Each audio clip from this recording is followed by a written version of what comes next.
Hello students, मेरा नाम विकास है। हमने सबसे पहले ज्योग्राफी से स्टार्ट किया है और ज्योग्राफी में जो हमारी फर्स्ट क्लास रही है उसके अंदर हम यूनिवर्स कॉन्सेप्ट अपने तैयार कर रहे हैं। अब तक हमने अपनी पहली क्लास में 3 हाइपोथेसिस को ही क्लियर किया है। उसमें से जो पहले रहे थे इमैनुअल कांट, सेकंड थे लाप्लास और थर्ड थे चैम्बरलिन। जो पहले वाले दो थे कांट और लाप्लास, वो थे मोनिस्टिक हाइपोथेसिस को मानने वाले या पैरेंटल कह सकते हो। यानी उन्होंने एक ही तारे के सहयोग से ही क्या बताया था, यूनिवर्स का जन्म। फिर जो चैम्बरलिन था वो था ड्यूलिस्टिक का या बी पैरेंटल कह सकते हो। उसने 2 तारों के सहयोग से हमारे इस यूनिवर्स के जन्म को बताया था। तो उसने क्या कहा था, उसने कहा था कि जो सूर्य था ना वो पहले क्या था, सॉलिड था। सूर्य पहले क्या था, सॉलिड। फिर बाद में कोई और उसका साथी तारा कंपेन स्टार आया, उसने क्या किया, अपने ग्रेविटेशन से सन के कुछ पार्ट को तोड़ डाला और अपनी तरफ खींच लिया। तो इसने इस तरीके से एक्सप्लेन किया था। अब चैम्बरलिन का जो टॉपिक था, चैम्बरलिन के उस कॉन्सेप्ट के अंदर कुछ गलतियां थी। उन गलतियों को ठीक करते हुए जो अगले अपना कॉन्सेप्ट लेकर आता है वो था जेम्स जीन्स और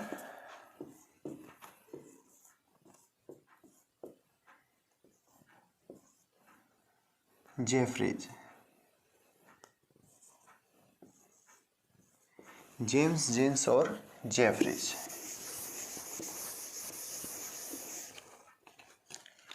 इन दोनों में मैन कौन थे, जेम्स और जीन्स थे। जो जेफरीज था उसने क्या किया था, उसने जेम्स और जीन्स की कुछ कमियों को दूर किया था, या कह सकते हो इनके द्वारा दिए गए कॉन्सेप्ट के अंदर इसने क्या किया था, संशोधन किया था। अब इन्होंने अपना जो कॉन्सेप्ट दिया था वो दिया था 1919 के अंदर। चैम्बरलिन ने कब दिया था, 1905 में दिया था। तो 1905 के बाद फिर 1919 में जेम्स जीन्स आए और इन्होंने एक अपना कॉन्सेप्ट दिया जिसका नाम रखा इन्होंने टाइडल हाइपोथेसिस। क्या नाम रखा इन्होंने, टाइडल हाइपोथेसिस, यानी ज्वारीय परिकल्पना, ये नाम रखा भाई, टाइडल हाइपोथेसिस।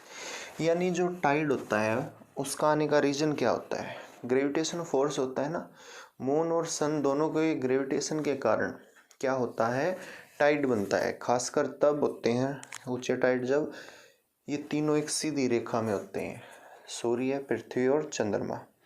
तो क्या होते हैं, 0 डिग्री पर टाइड आते हैं।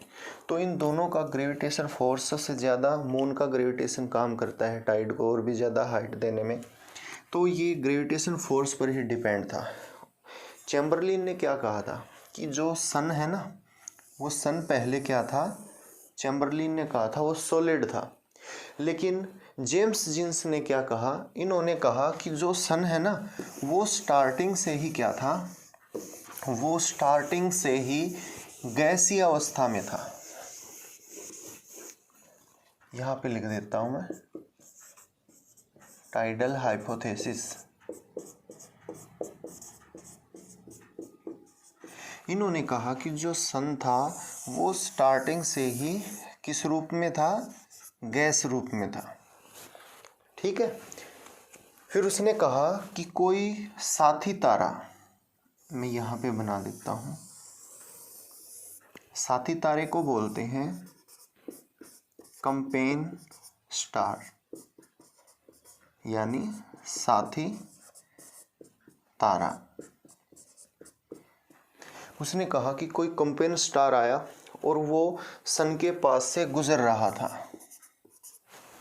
अब सन के पास से गुजर रहा था लेकिन आकार में जो कंपेन स्टार था वो बहुत ही बड़ा था। तो उसका ग्रेविटेशन भी क्या था, सन से बहुत ही ज़्यादा था। तो क्या किया, जो कंपेन स्टार था उसके ग्रेविटेशन ने सन की तरफ क्या करा, अपना इफेक्ट डाला, यानी सन के कुछ पार्ट को ग्रेविटेशन ने क्या किया, अपनी तरफ खींचना स्टार्ट किया। क्योंकि भाई ग्रेविटेशन जिस भी पावर का ज़्यादा होता है वो क्या करता है, वस्तुओं को अपनी तरफ खींचने लग जाता है। तो इस कंपेन स्टार के ग्रेविटेशन ने सन के कुछ पार्ट को अपनी तरफ खींच लिया। स्टार्टिंग में सन से एक इस प्रकार का क्या निकला, छल्ला निकला, ऐसे एक गोल, बहुत बड़ा था ये। उसने कहा कि ऐसे वो छल्ला निकला। फिर वो छल्ला आगे बढ़ता चला गया और आगे बढ़ते बढ़ते वो गोल से कुछ ऐसी स्टेज में बदल गया, इस तरीके से। उसने कहा पहले तो वो गोल था, लेकिन उसके बाद वो गोल से कैसा बन गया, कुछ इस तरीके का बन गया। इसको क्या कहेंगे, इसको उसने नाम दिया फिलामेंट।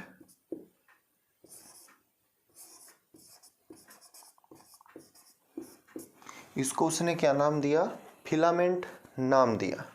और इसकी जो शेप थी फिलामेंट की वो कैसी बताई उसने, सिगार के आकार की। ये क्या था, उसकी आकृति का नाम बताया, या कह सकते हो फिलामेंट आकार का था, या हिंदी में कहेंगे इसको सिगार के आकार का था वो फिलामेंट। ठीक है, फिलामेंट की शेप कैसी थी, सिगार के आकार की थी। अब ऐसी शेप बनने का रीज़न क्या था, ऐसी शेप बनने का एक ही रीज़न रहा था, क्योंकि इस साइड में से तो कंपेन स्टार इस पर क्या कर रहा था, इसको अपनी तरफ खींच रहा था, लेकिन इस वाले हिस्से की तरफ कौन इसको अपनी तरफ खींच रहा था, सन। क्योंकि ग्रेविटेशन तो इसका भी था, माना उससे कम था लेकिन था। तो यहाँ के ग्रेविटेशन ने ये वाला हिस्सा अपनी तरफ खींच लिया और यहाँ के ग्रेविटेशन ने ये वाला हिस्सा अपनी तरफ खींच लिया, इसीलिए ये गोल आकृति की बजाय कुछ ऐसा हो गया ये फिलामेंट। फिर इसने कहा जो कंपेन स्टार था इसकी स्पीड बहुत ही ज़्यादा थी। इसकी स्पीड क्या थी, बहुत ही ज़्यादा थी। तो ज़्यादा स्पीड होने के कारण ये क्या हो गया, जल्दी से आगे निकल गया, और जो ये फिलामेंट था ये इसके बिल्कुल नज़दीक नहीं पहुंच पाया, लेकिन ये फिलामेंट सन के ग्रेविटेशन को पार कर गया और ये फिलामेंट सन के चारों तरफ ही क्या करने लग गया, रिवॉल्यूशन करने लग गया, कुछ इस तरीके से। माना ये है सन,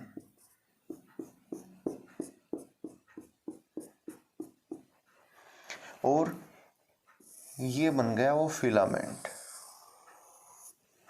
इसको थोड़ा और बेहतर बना देते हैं भाई।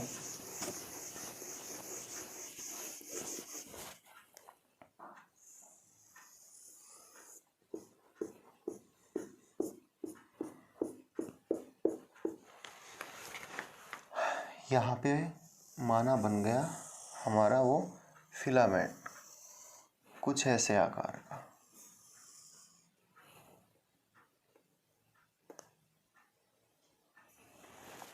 कुछ ऐसी शेप का, और ये फिलामेंट किसके चारों तरफ परिक्रमा करने लग गया। परिक्रमा का मतलब है रिवॉल्यूशन। ये चारों तरफ चक्कर लगाने लग गया, रिवॉल्यूशन करने लग गया सन के। फिर उसने कहा कि ये फिलामेंट धीरे धीरे धीरे धीरे ठंडा होने लग गया।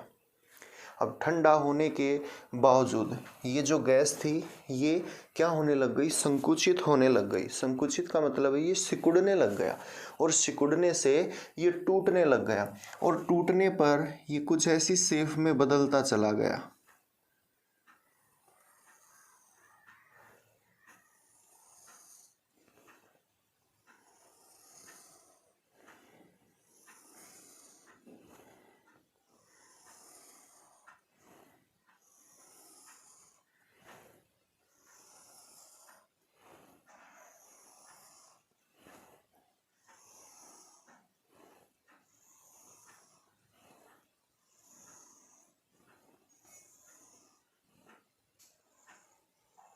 कुछ ऐसा बन गया।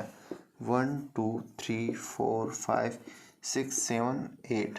आज तो कितने प्लेनेट हैं, आज है 8 है। पहले 9 प्लेनेट होते थे। 24 अगस्त 2006 को क्या किया गया, प्लूटो को बाहर कर दिया गया। तो 2006 के बाद कितने रह गए? 8 रह गए। लेकिन उस टाइम पर 9 छल्ले बने थे, यहाँ पर ये 8 ही बन पाए हैं, तो 9 मान सकते हैं। तो उसने कहा था कि जब वो फिलामेंट धीरे धीरे ठंडा होना शुरू हुआ, उसके बाद वो टूटना शुरू हो गया और वो टूटकर इस तरीके से ऐसी कंडीशन में आ गया भाई, वो कुछ ऐसा बन गया। अब ऐसा बनने के बाद उसने कहा कि उसमें से ही, उस फिलामेंट में से ही ऐसे 9 छल्ले बन गए थे और धीरे धीरे उन 9 छल्लों ने किस चीज़ का रूप ले लिया? वो गैस से फिर आ गए किस चीज़ में? लिक्विड फॉर्म में, और लिक्विड से फिर वो और भी ठंडे होते हुए उसने कहा वो हो गए सॉलिड। क्या हो गए? सॉलिड। और क्या बन गए? वो हमारे 9 ग्रह बन गए इस तरीके से। तो कुछ इस तरीके से इस फिलामेंट और इस कंपेन स्टार के जरिए जो जेम्स जीन्स हैं उन्होंने किस चीज़ को बना के दिखाया लोगों के सामने? इस यूनिवर्स, इस ब्रह्मांड की रचना बताई कि भाई कुछ इस तरीके से हुई थी। फिर इसकी थ्योरी में एक अच्छी बात ये लगी लोगों को, एक तो आसान सा एक्सप्लेन किया था और दूसरा इसने कुछ कमियां बहुत जो मानी जाती थी उनको दूर किया। इन्होंने कहा कि भाई जो फिलामेंट की शेप ऐसी थी ना, वो सन और कंपेन स्टार के ग्रेविटेशन के कारण हुई। फिर उसने कहा यही रीज़न है कि जो बड़े प्लेनेट हैं ना वो तो पाए जाते हैं बीच में, और जैसे जैसे किनारों की तरफ आएंगे ना वैसे वैसे जो ग्रह होते हैं उनका आकार क्या होता चला जाएगा? छोटा होता चला जाएगा। ये बात बिल्कुल ठीक है। सन के जो सबसे नज़दीक है वो क्या है? सबसे छोटा है, जिसका नाम है मरकरी, प्लूटो। फिर उसके बाद बड़ा है वीनस। तो उसने कहा था क्योंकि इस फिलामेंट की शेप बीच में से क्या थी? बहुत ही ज़्यादा, इसलिए बीच में क्या पाए गए? बड़े प्लेनेट, और किनारों से ये पतला था इसीलिए किनारों पर पाए जाते हैं छोटे प्लेनेट। अब जो सबसे लास्ट में था वो था भाई प्लूटो। कौन सा था? प्लूटो था। ये 1 2 3 उस साइड से होना था लेकिन यहाँ से बना दिया, कोई नहीं। प्लूटो। ये डायग्राम ज़्यादा फेमस हो गया कब? जब 1930 को प्लूटो की खोज की गई। प्लूटो अर्थात जिसे यम कहते हैं, ठीक है। जब 1930 के अंदर प्लूटो खोजा गया तो वो भी किनारे पर स्थित क्या था? एक छोटे आकार का प्लेनेट था, ठीक है। तो इस तरीके से ये थ्योरी उस टाइम पर फिर थोड़ा सा फेमस हुई कि हाँ बिल्कुल उसी के अकॉर्डिंग है भाई, कि किनारों पर छोटे हैं और बीच में क्या है? बड़े हैं। फिर उसने इस तरीके से तो प्लेनेट बने ये बताया, लेकिन फिर उसके बाद उसने क्या बताया? उसने कहा कि भाई अब इन प्लेनेट के ऊपर कौन फोकस डालने लग गया? सन। जो सन है उसका ग्रेविटेशन इन प्लैनेट्स के ऊपर क्या डालने लग गया? अपना उस पर अपनी तरफ खींचने लग गया। इन सन का जो ग्रेविटेशन है वो प्लैनेट की गैसेस को अपनी तरफ खींचने लग गया। और उसने कहा कि जो बड़े वाले रिंग थे उनमें से ज़्यादा ऐसे फिलामेंट निकले, और जो छोटे थे तो उनके अंदर गैस कम थी, उनके अंदर से फिलामेंट कम निकले। तो एक रीज़न इसने ये सोल्व किया, रीज़न दिया कि भाई जो ज़्यादा प्लेनेट हैं, जो ज़्यादा सैटेलाइट हैं वो बड़े प्लेनेट के पाए जाते हैं। क्यों? क्योंकि उसकी गैस ज़्यादा थी तो उसमें से सन के ग्रेविटेशन ने ज़्यादा ऐसे फिलामेंट निकाले छोटे, और जो छोटे प्लेनेट थे उनके अंदर गैस कम थी इसलिए उनमें से जो फिलामेंट है सन के ग्रेविटेशन के कारण वो कम निकल पाए, इसलिए ज़्यादा सैटेलाइट बीच वाले प्लेनेट के होते हैं। बिल्कुल ठीक है। जुपिटर और सैटर्न, आज के टाइम पर तो सैटर्न के ज़्यादा हैं, ठीक है। तो इस तरीके से क्या है, ये बात उसने प्रूफ की अपने इस कॉन्सेप्ट से। फिर उसने कहा कि जिस तरीके से एक ऐसे माना इसी वाले का एक ऐसा फिलामेंट निकल गया एक और,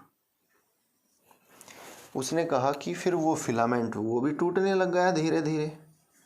तो इसने एक बात और प्रूफ की कि मतलब जो सैटेलाइट होते हैं वो भी प्लेनेट की तरह ही पाए जाते हैं।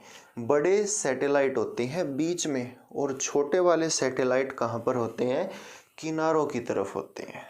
बड़े वाले बीच में होते हैं जैसे प्लेनेट होते हैं, और छोटे वाले सैटेलाइट किसी भी प्लेनेट के किनारों की तरफ होंगे।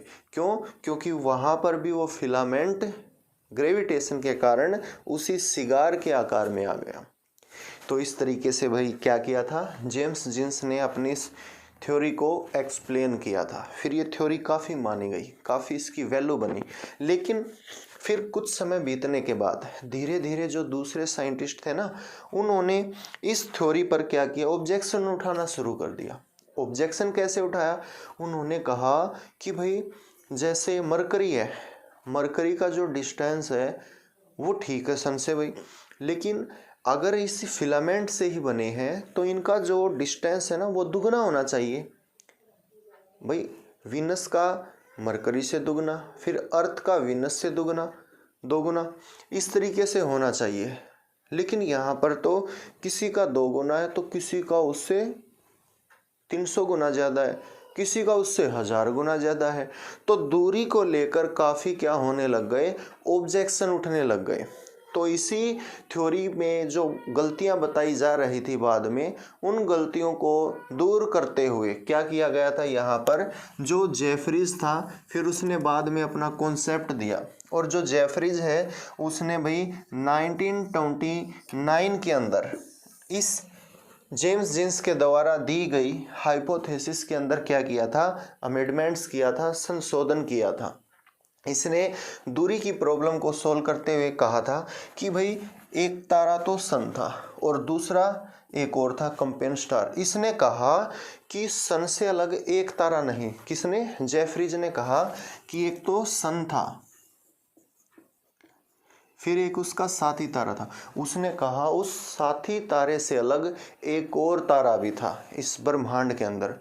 वो तारा धीरे धीरे इस कंपेन स्टार के पास आ रहा था, और बाद में फिर इन दोनों तारों के अंदर क्या हो गई, जबरदस्त टक्कर हो गई, जिससे एक सुपरनोवा विस्फोट हुआ। इसको बोलते हैं सुपरनोवा एक्सप्लोजन। दोनों के टकराव से क्या हो गया, एक विस्फोट हुआ, और उन दोनों तारों का जो मलबा है, मैटर था, वो चारों तरफ क्या हो गया, बिखर गया। और वो फिर धीरे धीरे ठंडा हुआ तो कोई प्लेनेट कहीं पर, कोई कितनी दूरी पर, कोई कितनी दूरी पर। इस तरीके से इसने प्लेनेट की दूरी को दुगना न करते हुए कहा कि भाई सब ने अपनी अलग अलग हिसाब से, जहाँ पर ठंडा हुआ तो उस हिसाब से उनका डिस्टेंस बनता चला गया। तो इस तरीके से जेफरीज ने 1929 में ही क्या किया था, जेम्स जीन्स के द्वारा दी गई इस हाइपोथेसिस को संशोधित किया, अमेंडमेंट्स किया इसके अंदर। लेकिन फिर ये ज़्यादा टिक नहीं पाया। क्यों? क्योंकि नए नए साइंटिस्ट आ रहे थे और वो अपनी अलग अलग बातें क्या कर रहे थे, लोगों के सामने, दुनिया के सामने रख रहे थे कि नहीं ऐसा नहीं, ऐसा हुआ होगा। तो जैसे जैसे समय बीतता गया, अब 1929 को इसने क्या किया, इसमें अमेंडमेंट्स किया। तो फिर ये थ्योरी भी काफ़ी समय के लिए क्या हो गई, पॉपुलर हो गई, अच्छी खासी चली। लेकिन फिर लोग जो हैं वो रुकने वाले कहाँ पर थे, अलग अलग विचारों के कुछ साइंटिस्ट और आने लग गए, अलग अलग कौन, फिर उसके बाद आया रसेल।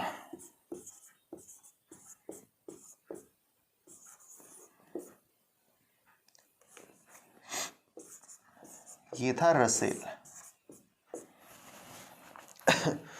जो रसेल है इसने कहा था कि भाई एक तो सन था, ये बस वैसे बता रहा हूँ, इसमें ज़्यादा कुछ नहीं, यही है जो बता रहा मैं आप लोगों को, सन था। उसने कहा फिर एक कंपेन स्टार था,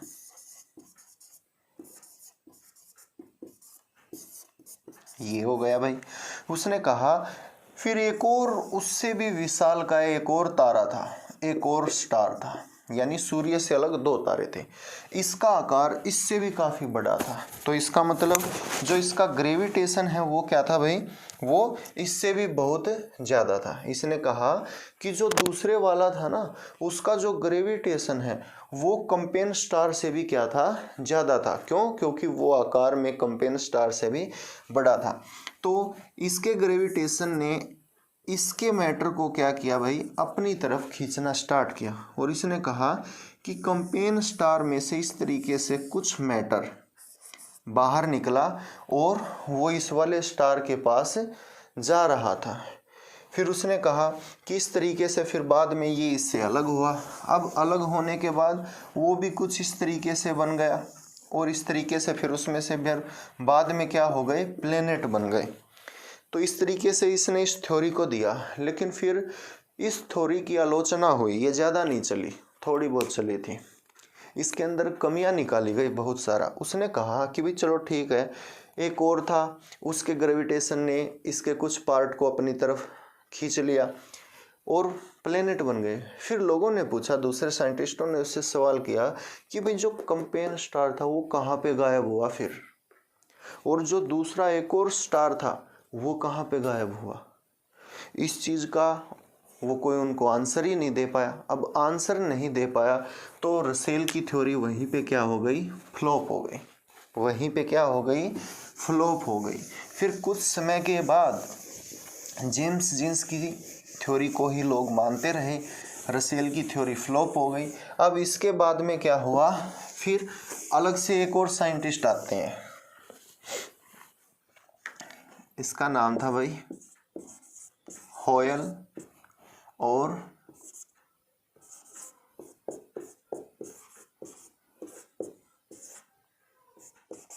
लिटिलेटन, यानी हॉयल और लिटिलेटन, ये थे भाई। इन्होंने क्या किया था, 1939 के अंदर अपनी एक ये थ्योरी दी थी, और इस थ्योरी को इन्होंने क्या किया था, एक बुक के ज़रिए समझाया था। इन दोनों के द्वारा जो लिखी गई बुक थी, इनकी बुक का नाम था nature of the universe. Nature of the universe, ये किसके द्वारा लिखी गई पुस्तक है, ये है भाई हॉयल और लिटिलेटन के द्वारा लिखी गई पुस्तक का नाम। इसी बुक के अंदर 1939 में इन्होंने ये निकाली थी, और इसके अंदर इन्होंने इस ब्रह्मांड के निर्माण का राज बताया था कि भाई किस तरीके से हमारा ये ब्रह्मांड, हमारा ये यूनिवर्स तैयार हुआ है। तो इसने किस तरीके से बताया, इसने कहा था कि भाई पहले क्या था, सन था, इस तरीके से। फिर इसने कहा कि सन से अलग एक और तारा था, उसका साथी तारा यानी कंपेन स्टार, इसका फ्रेंड था, ये कंपेन स्टार था। फिर इसने कहा कि इस कंपेन स्टार से अलग एक और तारा था, यानी इसने भी सूर्य से अलग दो तारों के मिलने से ही किस चीज़ का निर्माण बताया, यूनिवर्स का। इसने कहा कि इन दोनों तारों के अंदर इससे अलग एक और कंपेन स्टार था, यानी दो साथी तारे थे सूर्य के। इसने कहा इन दोनों स्टार के अंदर क्या हो गया, टकराव हो गया, जिसे इसने नाम दिया था सुपरनोवा विस्फोट, या फिर इसे कह सकते हैं सुपरनोवा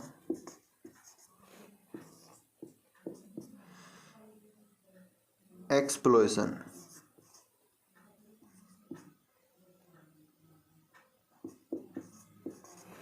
सुपरनोवा एक्सप्लोजन या सुपरनोवा विस्फोट, इन दोनों में टकराव को इसने कौन से विस्फोट के नाम से पुकारा है, सुपरनोवा एक्सप्लोजन। अब जो सुपरनोवा एक्सप्लोजन होता है ना, वो स्टार के अंदर होता है। जब तारा ब्लास्ट होता है, उसका न्यूक्लियर फ्यूजन ख़त्म हो जाता है, तो तारे में क्या होता है, ब्लास्ट हो जाता है, ग्रेविटेशन आउट ऑफ कंट्रोल हो जाता है, जिस कारण उसमें क्या होता है, सुपरनोवा एक्सप्लोजन होता है और वो तारा ब्लास्ट हो जाता है। वो क्या होता है, जब स्टार का टॉपिक आएंगे तो वहाँ पर क्लियर करेंगे। तो कुछ ऐसा ही इन दोनों तारों में टकराव के कारण क्या हो गया, ऐसा विस्फोट हो गया। और विस्फोट होने के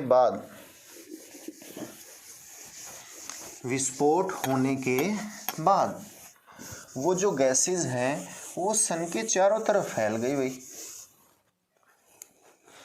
विस्फोट होने के बाद वो जो गैसेज है ना, कुछ इस तरीके से वो चारों तरफ फैल गई और सन के ग्रेविटेशन के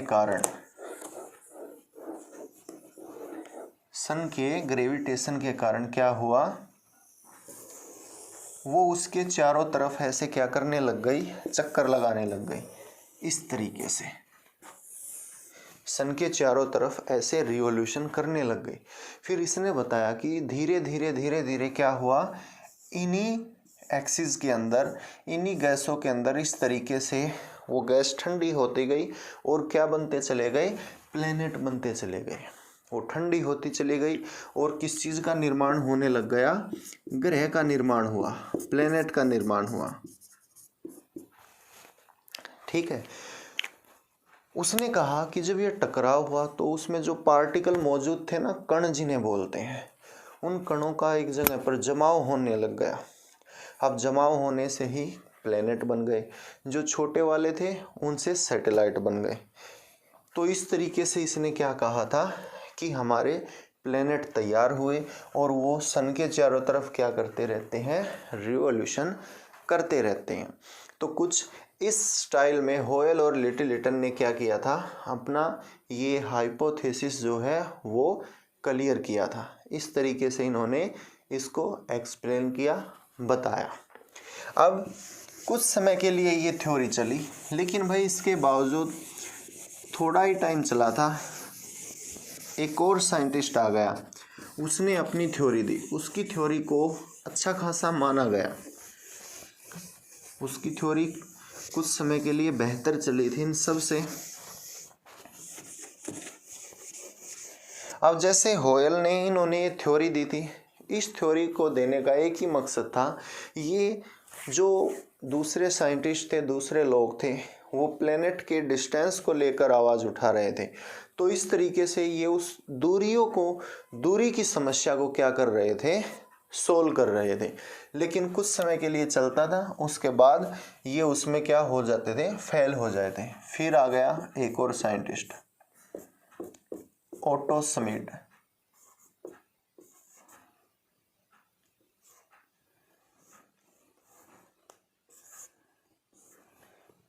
वैसे ही ऐसे आएगा भाई, ओटो श्मिड। ठीक है, ओटो श्मिड। अब ओटो जो श्मिड है, इसने क्या किया, इसने अंतर तारक थ्योरी दी। अंतर तारक धूल परिकल्पना।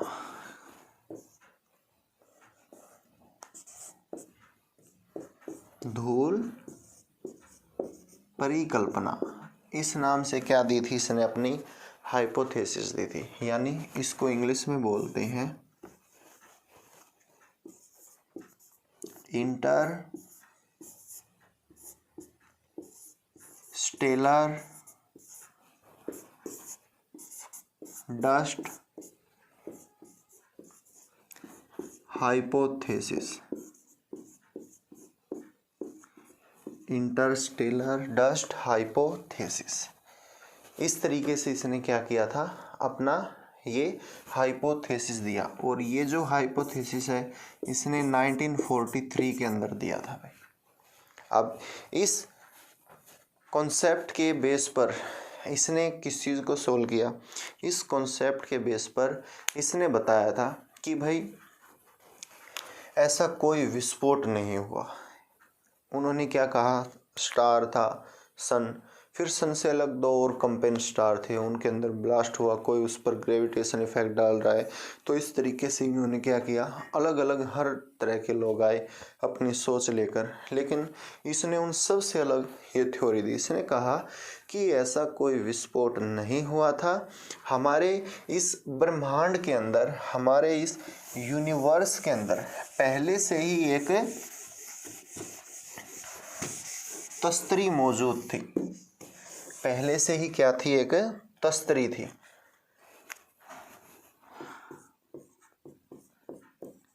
तस्तरी को बोलते हैं डिस्क। बाइक वगैरह पर नहीं होते डिस्क, ऐसे कुछ इस तरीके से। ये एक डिस्क बना रहे हैं भाई। उसने कहा कि इस डिस्क के अंदर बहुत सारी गैसें मौजूद थी भाई। इस डिस्क के अंदर क्या था, बहुत सारी गैसें मौजूद थी और बहुत सारे कण भी मौजूद थे इस डिस्क के अंदर।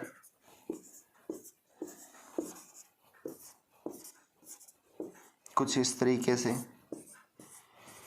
उसने कहा कि जो ये डिस्क है ना, ये गैस और जो पार्टिकल थे, कण थे, धूल कण जिन्हें बोलते हैं, उस धूल कण और गैस की बनी हुई क्या थी, एक डिस्क थी। फिर इसने कहा कि जो सन है ना, वो हमारी गैलेक्सी के चारों तरफ रिवॉल्यूशन करते हुए इस डिस्क के पास पहुंच गया। ऐसे माना यहाँ पे आ गया, इसके क्लोज आ गया। और ये बिल्कुल सच है भाई। जो सन है वो किसके चारों तरफ रिवॉल्यूशन करता रहता है? सन चक्कर लगाता है किसके चारों तरफ? गैलेक्सी में। ठीक है, ये पूरा सोलर सिस्टम ये गैलेक्सी के चारों तरफ चक्कर लगाता है। तो इसने कहा कि जो सन है ना, वो गैलेक्सी के चारों तरफ चक्कर लगाता हुआ इस डिस्क के पास में पहुंच गया। अब डिस्क के पास में पहुंच गया तो जो सन का ग्रेविटेशन था ना, गुरुत्वाकर्षण बल, उस ग्रेविटेशन फोर्स के कारण ये डिस्क किसके चारों तरफ चक्कर लगाने लग गई। यानी ये हमको सोलर सिस्टम समझा रहा है भाई कि किस तरीके से सौर परिवार का निर्माण हुआ, यानी सूर्य, प्लेनेट, सैटेलाइट, स्टार, इन चीज़ों का। इसने कहा कि सन के ग्रेविटेशन के कारण ये पूरी की पूरी डिस्क है, तस्तरी है, ये सूर्य के चारों तरफ क्या करने लग गई, ऐसे चक्कर लगाने लग गई। अब चक्कर लगाने के बाद इसके अंदर किस चीज़ का जन्म हुआ, यहाँ पर ग्रेविटेशन का। इस डिस्क के अंदर भी किस चीज़ का जन्म बताया उसने कि यहाँ पर फिर ग्रेविटेशन फोर्स बना। और उस ग्रेविटेशन फोर्स के कारण जो ये बड़े वाले कण थे ना, उन बड़े वाले कणों ने छोटे वाले कणों को अपनी तरफ क्या करना शुरू कर दिया, अपनी तरफ आकर्षित करना क्या कर दिया, शुरू कर दिया। इस तरीके से ये आसपास के छोटे वाले कण अपने से ज़्यादा ग्रेविटेशन वाले पार्टिकलों से चिपकने लग गए और ऐसे एक दूसरे से मिलते मिलते मिलते मिलते उसने बताया कि स्टार्टिंग में निर्माण हुआ एस्ट्रॉयड का। एस्ट्रॉयड स्टार्टिंग में उसने रूप लिया एस्ट्रॉयड का।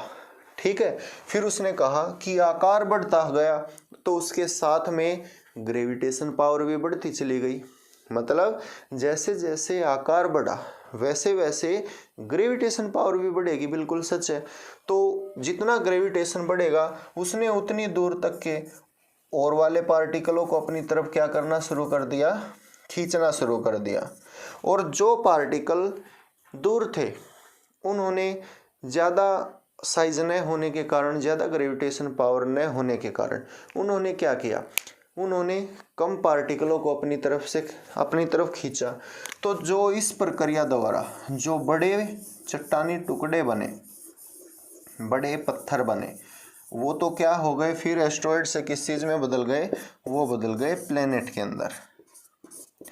और जो छोटे रह गए और इन बड़े के चारों तरफ रिवॉल्यूशन करने लग गए इस तरीके से, वो क्या बन गए, वो उपग्रह बन गए, सैटेलाइट बन गए।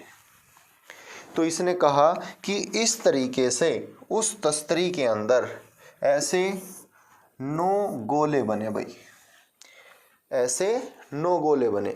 जिसके आसपास में ज़्यादा पार्टिकल थे उन्होंने ज़्यादा ऑब्जर्व किए, ज़्यादा अपनी तरफ लिए, उनका साइज और बड़ा हो गया। तो इस तरीके से इनके साइज की प्रॉब्लम भी इस थ्योरी के अकॉर्डिंग उसने सोल्व की। और कोई सन से कितनी दूरी पर है, कोई सन से कितनी दूरी पर है, इस वाली प्रॉब्लम को भी इसने क्या किया, सोल्व किया। फिर इसने कहा एक और अच्छी बात इसने इस थ्योरी से सोल्व करके बताई। वो क्या, इसने कहा कि माना जैसे आज के टाइम पर 8 प्लेनेट है, तो जो सूर्य के नज़दीक है ना, सूर्य के करीब हैं, कौन कौन से, मरकरी, वीनस, अर्थ और एक और है फिर मार्स, मंगल। इसने कहा ये 4 वाले प्लेनेट है ना, ये क्या है, ये सॉलिड है, इनका डेंसिटी क्या है, ज़्यादा है। लेकिन जो आउटर प्लेनेट है, आउटर प्लेनेट में कौन कौन आता है ये सब बताएंगे आपको जब टॉपिक आएगा प्लेनेट का ही।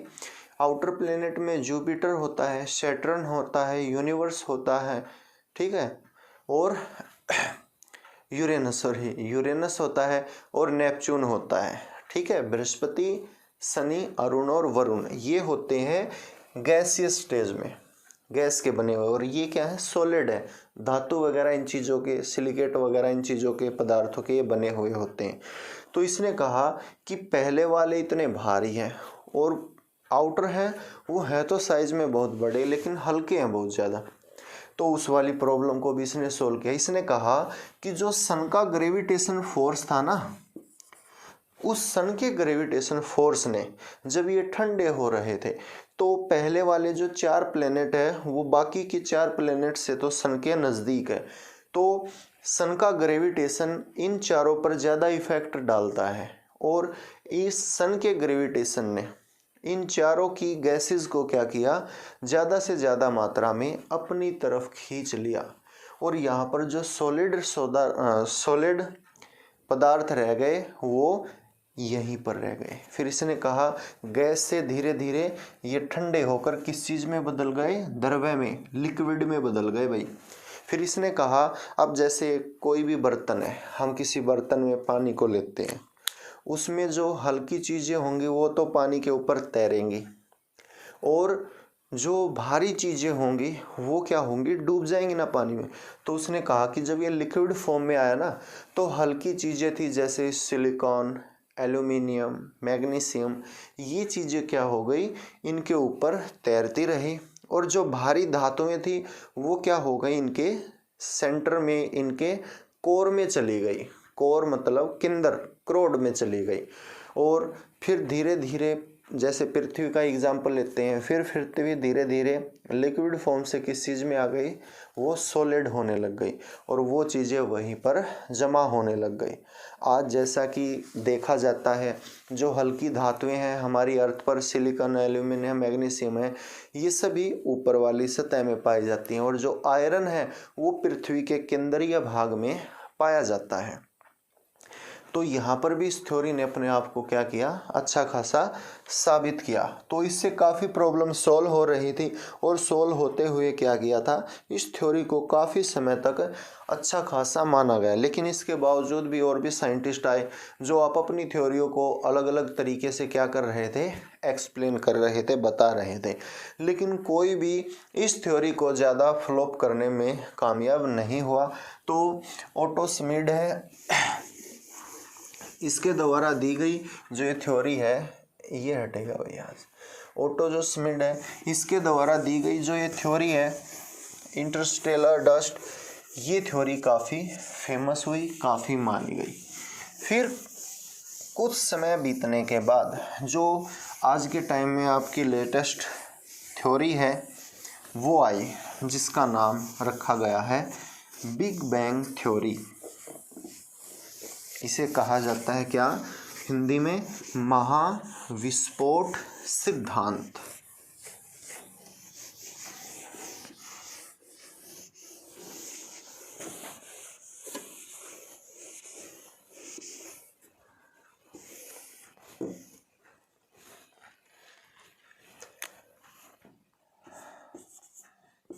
बिग बैंग थ्योरी, यानी हिंदी में कहेंगे इसको महाविस्फोट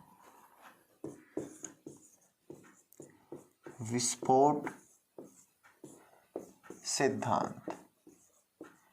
काफ़ी चला है भाई और चल रहा है, ठीक है। बिग बैंग में से किसी भी एग्ज़ाम में क्वेश्चन आ सकता है, चाहे वो बड़ा है या छोटा। बाकी जो थ्योरियां हैं वो बड़े वाले स्पेशल सब्जेक्ट है या और उससे बड़े एग्ज़ाम हैं, वहाँ पर उन थ्योरियों के बारे में पूछा जा सकता है। छोटे वाले एग्ज़ाम में नहीं पूछेंगे, छोटे वाले में यहाँ से क्वेश्चन आएगा और बड़े में भी आ सकता है यहाँ से। तो बिग बैंग थ्योरी, ये जो थ्योरी है ये लेमेटेयर की बनाई है भाई, लेमेटेयर ने इसको बनाया था। और ये जो व्यक्ति है ये बेल्जियम का रहने वाला है, ये देश है इसका बेल्जियम, यहाँ का रहने वाला है। ठीक है, जो लेमेटेयर है इसने 1967 के अंदर बिग बैंग थ्योरी को क्या किया था, एक्सप्लेन किया था।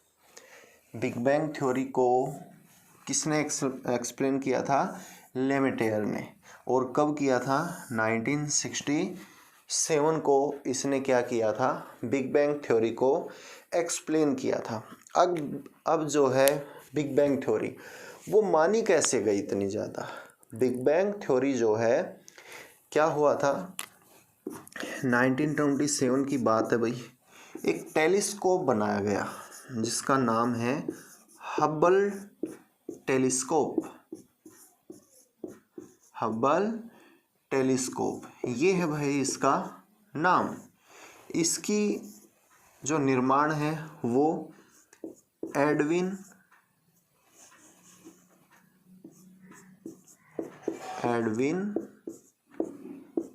पी हब्बल ने की थी। एडविन पी हब्बल ने, ये अमेरिका का था भाई। ये इसके देश का नाम पूछे हमसे कि एडविन पी हब्बल कहाँ के रहने वाले थे, तो अमेरिका के। तो एडविन पी हब्बल ने 1927 में एक टेलीस्कोप बनाया जिसका नाम था, अपने नाम से ही बनाया था, हब्बल टेलीस्कोप। हब्बल टेलीस्कोप इसने हमारे इस ब्रह्मांड की रचना के बारे में बताने में क्या किया, एक बहुत ही अपना महत्वपूर्ण योगदान दिया। जब इसको स्पेस में सेट किया गया और इसी टेलीस्कोप से हमको ये पता लगा था कि आज भी हमारा जो यूनिवर्स है, हमारा जो ब्रह्मांड है, वो आज भी क्या हो रहा है, फैल रहा है। आज भी लगातार हमारे इस यूनिवर्स का निर्माण, इसका फैलाव हो रहा है, क्योंकि इसी से पता लगा था कि आज भी गैलेक्सियों के बीच की दूरी क्या हो रही है, बढ़ रही है। अब गैलेक्सियों के बीच की दूरी बढ़ रही है तो इसका मतलब जो बिग बैंग आज से 15 अरब साल पहले हुआ था उसका इफेक्ट आज भी है, क्योंकि आज भी क्या हो रहा है, आपका ब्रह्मांड फैलता जा रहा है, बढ़ता जा रहा है। अब तक इसने ब्रह्मांड का जो व्यास है, डायमीटर है, वो व्यास बताया है 250 करोड़ प्रकाश वर्ष, लाइट ईयर बोलते हैं वो इसको, लाइट ईयर। ठीक है, अब 1 लाइट ईयर में कितने किलोमीटर होते हैं, 1 लाइट ईयर में होते हैं 9.46 मल्टीप्लाई 10⁻13 किलोमीटर। इसको मल्टीप्लाई कर दो, इतनी पावर जोड़ दो, तो 1 लाइट ईयर इतने किलोमीटर के क्या होता है, बराबर। तो ये तो कितना है, अगर इसको आप लाइट ईयर से मल्टीप्लाई करोगे 250 करोड़ को, तो कितना ज़्यादा हो जाती है वैल्यू। तो इसने अपने इस ब्रह्मांड का व्यास कितना बताया, हब्बल टेलीस्कोप के द्वारा जांच करके 250 करोड़ प्रकाश वर्ष बताया एडविन पी हब्बल ने। फिर ये होती है 1 लाइट ईयर की वैल्यू, पूछी जाती है बड़े एग्जामों में। ठीक है, अब इसने बताया कि जो बिग बैंग धमाका कब हुआ था, आज से भाई 15 अरब साल पहले, इतने साल पहले बिग बैंग हुआ बताया जाता है। तो इतने साल पहले हुआ और इस टेलीस्कोप से पता चला ये आज भी फैल रहा है।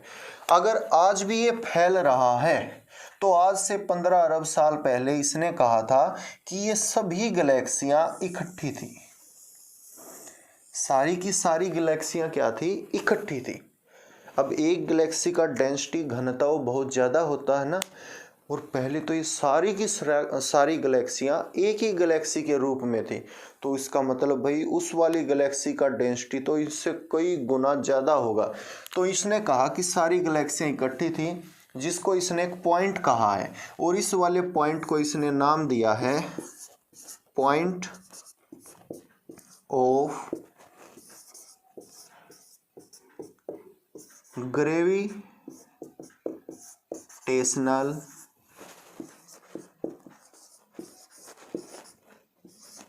सिंगुलैरिटी।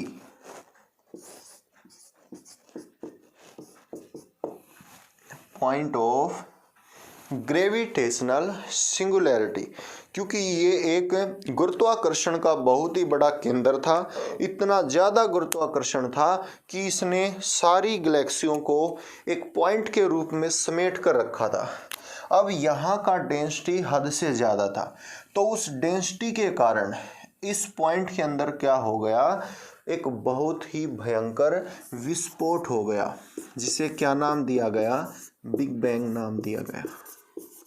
इस विस्फोट को क्या नाम दिया गया भाई, बिग बैंग विस्फोट। बिग बैंग इसे नाम दिया गया, महाविस्फोट नाम दिया गया। याद रखना, इस पॉइंट को किस नाम से जाना जाता है, पॉइंट ऑफ ग्रेविटेशनल सिंगुलैरिटी के नाम से। फिर इसने कहा था कि जैसे ही ये विस्फोट हुआ, इस विस्फोट के होते ही पहले सेकंड के अंदर ही, बिग बैंग के पहले सेकंड के अंदर ही 3 चीज़ों का जन्म हो गया। कौन सी? दूरी, समय और वस्तु। जो दूरी है, दूरी का जन्म किस चीज़ से बताया इसने, बिग बैंग से। समय का जन्म भी किस चीज़ से हुआ है, बिग बैंग से। और वस्तु का जन्म भी किस चीज़ से हुआ है, बिग बैंग से। कैसे? इसने कहा कि पहले तो एक ही गैलेक्सी थी, जब ये विस्फोट हो गया तो ऐसा बहुत सारा मटेरियल अनंत रूप में इस ब्रह्मांड में फैल गया, ऐसी बहुत सारी गैलेक्सियां फैल गई। तो अब माना पहले ये इसी का पार्ट था, लेकिन अब यहाँ से लेकर ये वहाँ पर जा चुका है, तो ये क्या है, इन दोनों के बीच की दूरी। तो दूरी का जन्म हुआ। फिर समय कैसे, यहाँ से यहाँ तक जाने में इसको समय भी लगा, चाहे भाई माइक्रो सेकंड का लगा है, लेकिन लगा तो है। तो यहाँ से यहाँ तक जाने में समय लगा, तो दूरी का जन्म हुआ, समय का जन्म हुआ। वस्तु का जन्म कैसे हुआ, पहले ये एक ही वस्तु थी, ब्लास्ट होने के बाद बहुत सारी हो गई, तो इस प्रकार से अन्य वस्तुओं का जन्म। ये पूछा जाता है भाई, हाईएस्ट तक भी पूछ लेते इस वाले को, कि भाई पहले ही सेकंड में बिग बैंग से कितनी चीज़ों का जन्म हुआ था। तो 3 चीज़ों का हुआ था, दूरी, समय और वस्तु का। क्लियर है?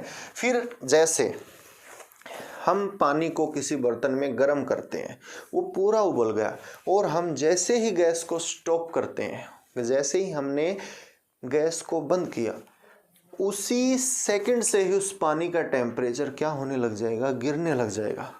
उसी सेकंड से ही पानी का टेम्परेचर गिरने लग जाएगा। फिर धीरे धीरे 1 मिनट, 10 मिनट, 20 मिनट, 30 मिनट के बाद वो पानी क्या हो जाएगा, बिल्कुल ठंडा हो जाएगा।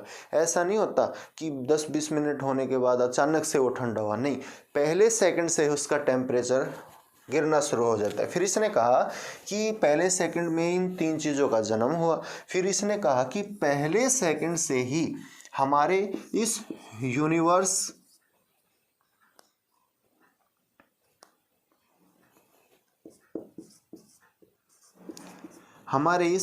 यूनिवर्स का जो तापमान है, टेम्परेचर है, वो क्या हो गया, वो गिरना शुरू हो गया, माइनस होना यानी शुरू हो गया। ये प्रक्रिया ब्रह्मांड का तापमान कब से शुरू हुआ, बिल्कुल बिग बैंग के जस्ट फर्स्ट सेकंड से ही क्या हो गया, टेम्परेचर में गिरावट आनी शुरू हो गई। ये काम हुआ। फिर उसके बाद क्या हुआ, इसने कहा था कि भाई जब ये बिग बैंग हुआ ना, तो काफ़ी टाइम तो हमारे इस ब्रह्मांड का ऐसा बीता था कि जिसमें कोई भी लाइट नहीं थी। अब इससे पहले एक और बता देता हूँ, जो तापमान गिर रहा था ना, ये वाला तापमान के गिरने को यूनिवर्स में एक नाम दिया जाता है, इसे कहा जाता है प्लाज्मा अवस्था।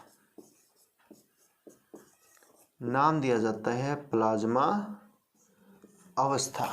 अगर आपसे पूछा जाए कि प्लाज्मा स्टेज क्या थी, प्लाज्मा अवस्था क्या थी, तो प्लाज्मा अवस्था क्या थी भाई, पहले सेकंड से ही तापमान के गिरने की अवस्था को किस नाम से जाना जाता है? प्लाज्मा अवस्था के नाम से जाना जाता है।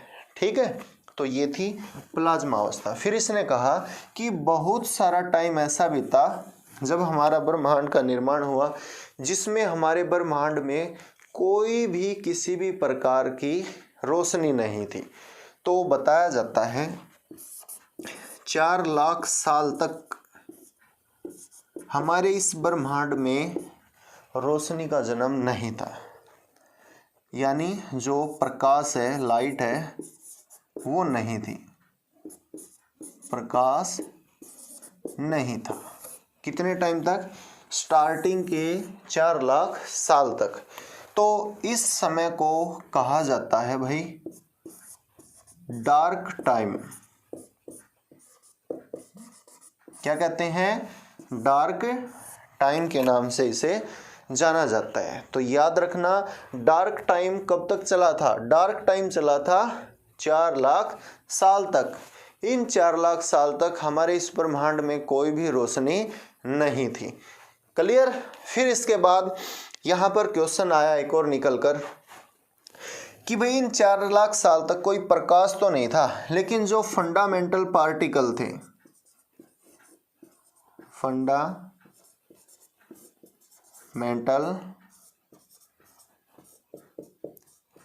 पार्टिकल थे, यानी इन्हें कहते हैं मूल कण।